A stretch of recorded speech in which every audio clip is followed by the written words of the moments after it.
Here's my very first video on Avante Audio, kind of an introduction. This is a new speaker company. They came around about a year ago and they were built for the install market, like bars, clubs, house of worship, but I think they're going to be really nice for a lot of mobile DJs as well.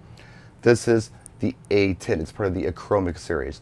What you have here is a 10-inch woofer and a horn. This is actually 1,000 watts peak.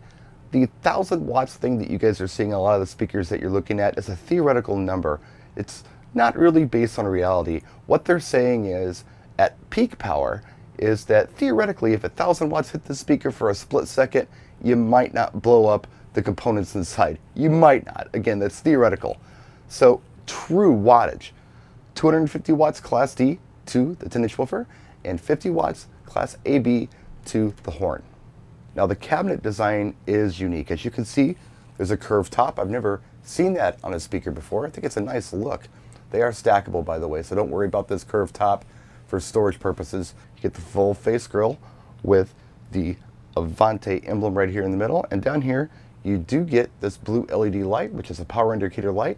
You can also use it for a clip light. You can turn it on and off. We'll get into that a little later on when we look at the DSP menu. Altogether, this weighs 25 pounds, believe it or not. And on the top, it has a carrying handle for super easy transport. Now sometimes when you're dealing with acoustically challenged rooms like gymnasiums that are made of cinder block, you can catch a lot of echoing off the walls, especially for school dances and things like that.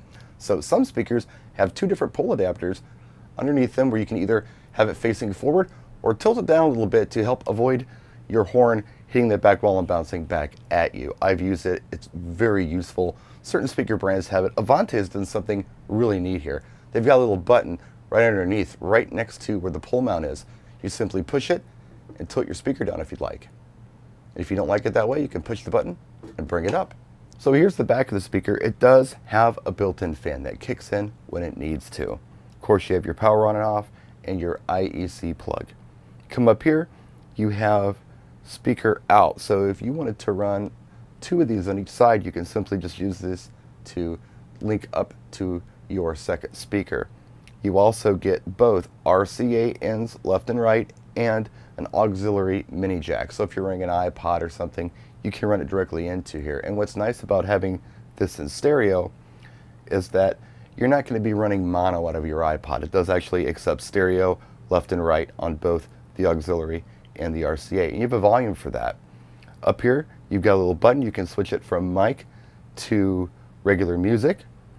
And of course your input, which is a combo input. You can do either 1/4 inch or XLR, your overall volume, and up here is your DSP menu. The screen's pretty simple to navigate. You use the dial next to it, and it also acts as a button to press and activate whatever setting you select. The first thing that comes up is mode, and this is kind of like your DSP settings. Normal's a flat EQ, as you can see. Live brings down the bass and boosts the treble a little bit. Club gives you a bass boost. And speech. So if you're using this for just microphone, you can select this DSP setting for speech. And I like how it shows you what the DSP is actually doing to the sound. That's pretty unique. Next down, we have location. So we're pole mounted right now. We'll leave it there. Monitor, if you're using it as a stage wedge or monitor. Next down is bracket. There is a bracket kit available for this for install. We're going to leave it on pole. Next up, we have treble. You can adjust this up or down, however you'd like. And again, the GEQ display is nice. It shows you what you're actually doing to the sound.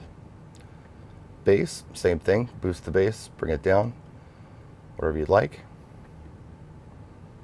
LED, so we can use this to leave the front LED light on. Alternately, we can use it as a limiter. So if you're doing some front of house tuning, you can see if your speakers are starting to clip or whatever by using the limiter setting, or you can just turn it off. It's up to you. We're going to leave it on for now. Reset, of course, this just resets everything to factory settings. And info. That's it. Real simple.